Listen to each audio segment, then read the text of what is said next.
Phillippe is an award-winning fiction writer and photojournalist.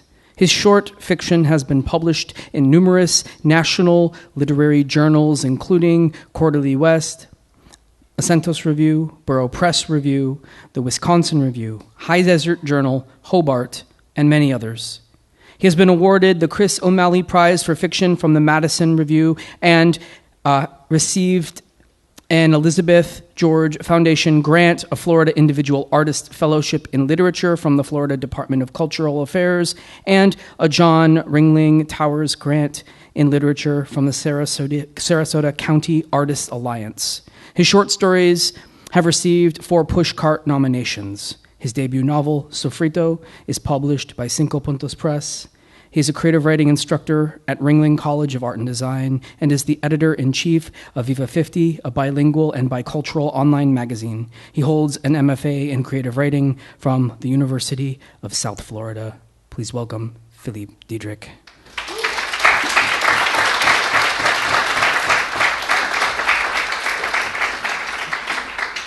That was very dramatic. Thank you, Jared.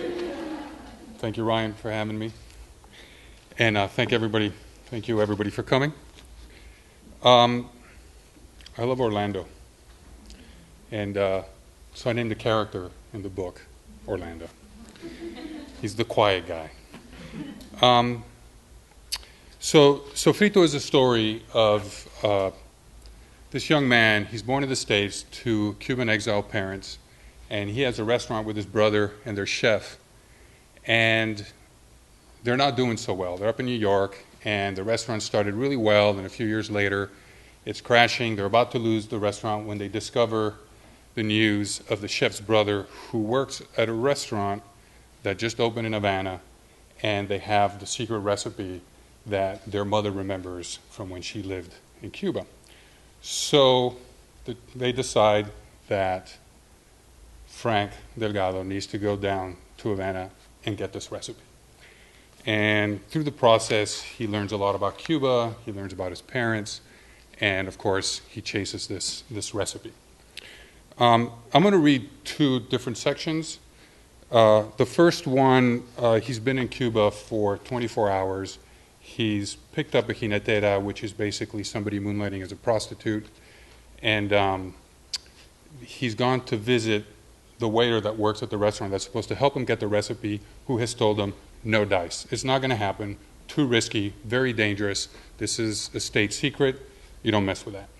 So in this part, he's coming back to the, leaving his house, and he's with Marisol, who's the girl that he's met. They had taken a taxi from Eusebios and driven along the Malecón to Marisol's apartment. At the front step of the building, an old lady holding 3 packs of Popular cigarettes raised an eyebrow at Marisol. Niña. Marisol nodded. Señora Peña. ¿Y él? Does he want any cigarettes? No, mami, gracias. She led Frank up the broken marble stairs. The building was textured by years of neglect. Exposed, tangled wires hung from rusted nails that ran along the length of the crumbling walls. In another life, it had been something exclusive. They reached the 3rd floor. Marisol banged on the large wooden door. Eulina, Jocelyn, coño. Marisol, the neighbor poked her head around the hallway. Mira, el chino came by. He says he has shampoo for $2 and for a big bottle like this. I told him to come back. He might want to trade. And who's this? Italiano? Yuma, Marisol said proudly. Yuma, really? The neighbor smiled at Frank. Have you seen Eulina? Marisol asked. She's in there, but she's scared. That hijo de puta Chuck Norris came by last night and scared her half to death. Eulina, open the door, it's Marisol. Finally, the bolt turned and the door opened. Eulina's eyes were bloodshot. Marisol caressed her cheek. Dios mío, niña, what happened? When I came home last night, Chuck Norris was waiting for one of us. He grabbed me by the neck and told me he knew what we were up to and that we were going to be arrested for peligrosidad and that we were a bunch of dirty putas. Hijo de puta, he has no right to do this to you. Are you okay? Uh-huh. Did he do anything else? No, he just pushed me against the wall. I hit the side of my head. Then he left. Frank touched Marisol's shoulder. Who's Chuck Norris? He's the plainclothes policeman in charge of the neighborhood. He's a short guy with a bad attitude who's always beating up on everyone. Last month he beat up my neighbor's 12-year-old son for selling avocados in the street. Eulina glanced at Frank. Italiano? Americano. Really? Miami? New York. Americano, she smiled. I have 2 brothers in Miami. Frank laughed. I'm not surprised. They took a raft in '94, Eulina turned to Marisol. By the way, El Chino came by. He says he has shampoo. Serenita told me. And La Vieja from next door has garlic and onions. How much does she want for the garlic? 3 pesos. She didn't say about the onions. Y nada de Jocelyn? Not since I saw her dance away with an Italiano. Mira, Marisol handed Eulina $5. If the Chino comes back, get some shampoo, okay? Frank followed Marisol into her bedroom. It was small and cramped, with a single bed, a plain wooden night table, and a tall antique mahogany dresser that had no doors. The walls were flaking with old paint, and the ceiling was covered in brown spots. A large, frameless mirror with a long crack rested against the wall by the door. On the dresser, there were a couple of perfume bottles, a small stuffed animal, and a dozen tattered books. A poster of Che Guevara from the famous Corda photograph looked over the room. I'm not much of a communist, she said, but you can't deny he's handsome. Maybe one day I can get a poster of Brad Pitt or Enrique Iglesias. I didn't say anything, but I saw you looking. You're in exile, Frank. I know how you think. I'm not in exile. He had never longed for Cuba. To him, Cuba was a word spoken in occasional newscasts. It was violence, and it was that eerie quiet that surrounded his childhood home. Marisol opened a pair of large wooden shutters. Frank stepped onto the balcony and looked out toward the ocean across the avenue. The sun was low on his left, far in the distance past the ocean, behind Miramar. To his right, he could see the Moro Castle turning pink. A soft breeze carrying the scent of the Cuban childhood he did not have came and went in subtle waves that left him wondering if it was real, if he had truly smelled it. He rested his hands on the wrought iron rail that had been rusted and shaped by 100 years of salt and wind. The texture of the wall, the exposed cement and stone of the building, bare under a wash of blue like the part of the sky that was closest to the sun, framed the view that had become a simple memory for thousands of broken-hearted exiles. His stomach twisted and his throat itched with a heavy melancholy he did not understand. Quizá, he whispered, without turning from the view that had captured his defenseless nostalgia. In a way, maybe I am in exile. Marisol stepped behind him and wrapped her arms around his waist. She rested the side of her face against his back, the back of his shoulder. Maybe, she said softly, we're all exiles in our own way. He didn't know what she meant by it, but in her eyes he recognized his own sadness, a quiet, simmering melancholy he always thought he'd been born with. In all the family photographs, he never smiled. He thought perhaps she felt oppressed, lost, and yet he didn't feel she could be better off in Miami or Spain. If she accepted the simplicity of Cuba, she could be happy, but that was naive of him. Maybe she was happy. He knew nothing of her life. Besides, he was focusing on the wrong thing. He was here for the recipe. He had to find another way to get it. They stayed that way for a long while, absorbing the sounds of Havana that swept in gusts, the broken exhaust of cars, the pedaling of flying pigeon bicycles buzzing like insects below the window. The sky slowly turned to fire, covering Havana in gold dust. A group of children marched on top of the seawall in a broken line. Couples held hands as they walked past. From somewhere, the sound of a lone trumpet playing the morose notes of a bolero pierced through the tepid evening. Now, in this other section, I'm going to move forward a little bit. And he's just left a party. Frank has hired a male prostitute to help him seduce a transvestite, a gay cook at the restaurant, in hoping that he can maybe get a picture during a sex act and blackmail him to get his part of the recipe. So they've left the party. The male prostitute's name is Jabal. On the following block, they found a taxi, a beat-up '49 Cadillac. Jabal ran his hands along the curve of the low tail fin. I would love to do it in a car like this. The Cadillac's electric window controls had been substituted with window cranks from Helada. The seats had been reupholstered with bright blue vinyl, and the chrome details had been torn off. The car turned its engine and moved slowly up Primera, bouncing and rattling with every pothole.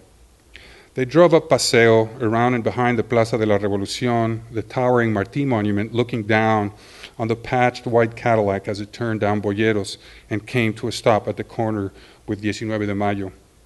I have a theory, Jabal said as they left the car and walked down the dark, empty street. I think all Cubans are homosexuals. I think that's the reason they're so afraid of homosexuals. You know what your problem is, Frank said? You either think everyone is gay or anti-gay. There's no in between. Jabal pointed to an official-looking concrete building behind tall walls. Those are the offices of the central government, you know, where Fidel does whatever it is he does. Over there is Minit, where they torture homosexuals and dissidents. And over here, he turned into a narrow alley where a group of men and women were crowding a doorway. It's where Havana's most decadent gays do their thing. Bibi, Charlie screamed and ran ahead of them. La Casa de Lola, I love it. Frank paid the cover and followed Jabal down a set of narrow stairs that led to a large basement-like space lit by red, blue, and black lights. There was a long, narrow bar a few steps above the large dance floor. Burgundy velvet drapes hung from the ceiling, giving the place the atmosphere of a European cabaret from the 1920s. Techno music blasted out of speakers. The dance floor was full of half-naked men and women moving like a single person, up, down, to the rhythm of the music. By the way, Jabal yelled over the music, just so you know, all the women here are men. They made their way to the bar on the far side of the dance floor and lost Charlie to the crowd. Frank gave Jabal money for the drinks. Then he leaned back against the bar and scanned the dance floor for someone who might fit Veronica's description. All eyes seemed to be on Jabal. Do you see her? Jabal handed Frank a glass with rum and a dash of Coke. No, not yet. Jabal took a long sip of his drink and smiled. This is how I imagine heaven is like. Doesn't that go against the Bible? Frank said. It doesn't matter. Jesus was gay. Coño, to you, everyone is gay. Jabal laughed. It's the truth. Yeah, what about Fidel? Of course, and Che too. The Revolucion was all a big love triangle. Che and Fidel were in love. Then Camilo showed up, and Che had a thing with him. Then Fidel found out. He became furiously jealous and had them both killed. Crimes of passion. Te digo, Fidel es candela. Jabal laughed and moved his body to the rhythm of the music. Do you ever go to bars like this, Frank? No. I can't imagine the bars you go to. Everyone looking very proper, showing off their money, talking on their cellular phones, drinking martinis and all that pretentious mierda. You exaggerate. But it annoyed him because it was true. In the States, everything was dressed up and labeled. Cuba, on the other hand, was naked. Jabal's eyes narrowed. Tell me, how did you meet that mulatica of yours? At my hotel? Was it easy? Well, yes, but I had no intention. Come on, Frank. Jabal spread his arms. I know the game. I know the game. You have a wife back in Miami, and you're here having an affair with a mulata who is everything your wife is not, and you have nothing to worry about because this will never get back to her. Coño, I experienced the same thing, only from the other side. I receive the tourists who come to La Habana to live out their fantasies. Most of them are in the closet, even married. Emotions are not a part of life here. In Cuba, there's no love, only sex. Frank crossed his arms over his chest and looked away. That's your opinion. Please, don't tell me you're in love with her.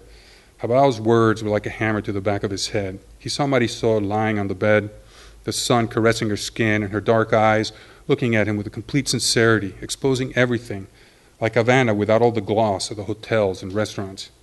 Look at Charlie, Jabal said. The Canadians are going to have a party with him. They'll screw him until his culo turns purple. He's going to make a killing in Varadero when he goes out strutting that tight body of his on the beach. But love? No, Chico. He'll never find it there. You can't speak for everyone. Yes, I can. I know what I'm talking about. Here, love is a figure of speech, not a feeling. Coño, Frank, you can't love if you expect to survive. Frank pointed at him with his glass. You're a pessimist. What would happen if that mulatica fell in love with you?